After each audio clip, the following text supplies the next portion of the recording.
Սամվել Կարապետյանը ուղերձ է հղել։ Հարգելի հայրենակիցներ, խորին շնորհակալությունս եմ հայտնում այս օրերին իմ եւ ընտանիքիս կողքին գտնվելու եւ մեզ աջակցելու համար։ Ցավոք դատարանը վառ օրինակ ծառայեց օրենքի եւ իրավական երկիր ունենալու հույսով ապրող մեր ազգին, ապացուցեց, որ դեռևս ընդունակ չէ գործել ինքնուրույն, հանուն արդարության եւ առանց հանրարարությունների։ Կյանքիս ընթացքում հաջողություններին զուգընթաց ունեցել եմ նաեւ բազում դժվարություններ, սակայն հոգիս երբեք չի հանձնվել։ Ապօրինի կալանքով, շինծու մեղադրանքով ինչ չեն կարող ճնշել, շեղել որդեգրածը սկզբունքներից։ Միշտ լինելու եմ ժողովրդիս, հայ առաքելական Սուրբ եկեղեցու կողքին, ջանք ու եռան չեմ խնայել ու չեմ խնայելու հայրենիքիս եւ հայության կյանքը բարելավելու, բարեկեցիկ եւ անվտանգ ապագա կերտելու համար։ Մենք պառակտող չենք, այլ ազգը համբախմբող ենք։ Ամուր եղեք մեր հաղթանակին, այլ ընտրանք չկա։ Աստված առաջ։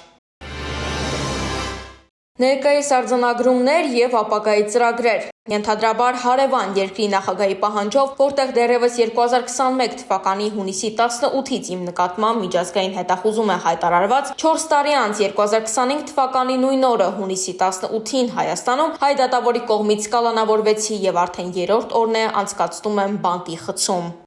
Ես եւ մեր ընտանիքը մեր ամբողջ կյանքի ընթացքում հնարավորությունների սահմանում ամեն ինչ արել ենք օգնելու Հայաստանի Հանրապետությանը եւ հայ ժողովրդին։ Արվածի ծավալների մասին ուզում եմ առաջին անգամ հակիրճ կերպով խոսել։ Վստահ եմ, որ վերջին 17 տարիների ընթացքում մենք միայն կրկնապատկել ենք աշխարհասփյուր հայության ներդրումները հայրենիքում եւ ստեղծել ենք աշխատատեղեր, որպեսզի մեր ժողովուրդն ապրի իր հայրենիքում եւ վաստակի իր հանապազորյա հացը, որի մասին միշտ համեստորեն լռել ենք։ Բայց միայն այստեղ հասկացա, որ մեր հայրենիքին այսօր ավելի անհրաժեշտ է պայքարելու եւ չհանձնվելու կամքը։ Ամեն օր միջանցքներում եւ տեսակցության վայրերում հանդիպելով կալանավորներին զարմանում եմ, թե ինչքան ծաղկուն տարիքի տղաներ են այստեղ գտնվում եւ վստահ եմ, որ նրանցից շատերն ինձ նման անօրինական որոշումների հիման վրա, իսկ ոմանք ոչ մեծ հանցագործությունների արդյունքում են հայտնվել այստեղ։ Եվ չվախենալով հսկիչների ներկայությունից բղավում են, որ իրենց վերջին հույսը ես եմ։ Ու այսօրվանից իմ փաստաբանական խմբի բազայի վրա հրավիրելու ենք տարբեր անաչառ փաստաբանների, ովքեր պատրաստ են աջակցել եւ փորձել վերանայել վերջին 7 տարիների այդպիսի գործերը եւ պայքարել ցանկացած հայ մարդու խախտված իրավունքների համար։ Այդ ամենի համար պատրաստ եմ միջոցներ տրամադրել։ Շուտով արդարությունը եւ արդարադատությունը վերականգնվելու է։ Պայքարելու ենք։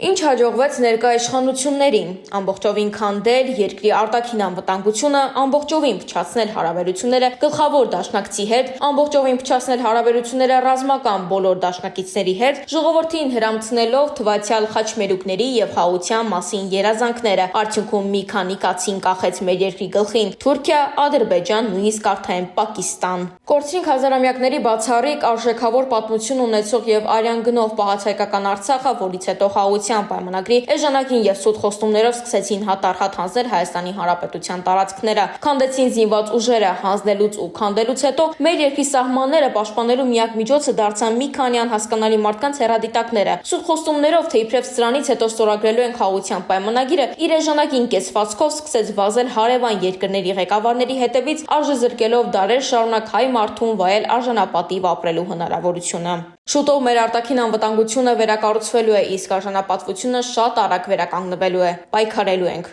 շարունակելի։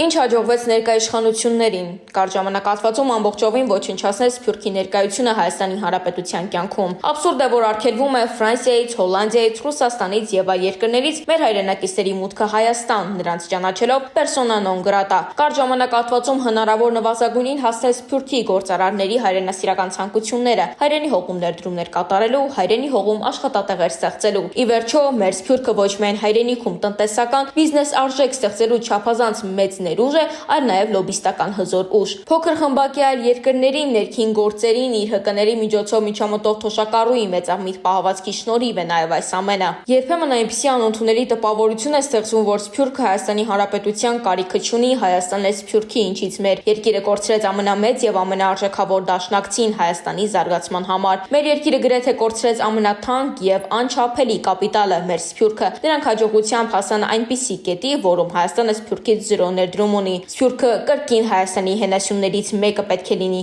Պայքարելու ենք, շարունակելի։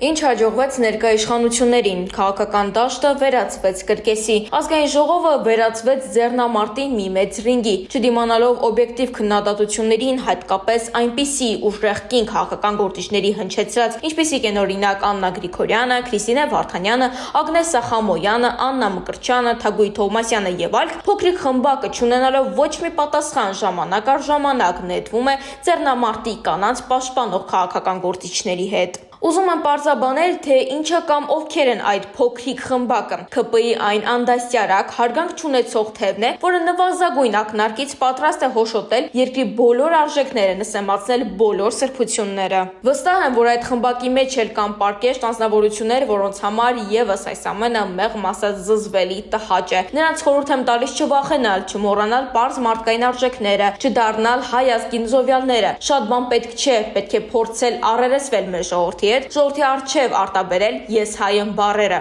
Շուտով մենք միասին ներքին համերաշխություն ենք ունենալու, պայքարելու ենք։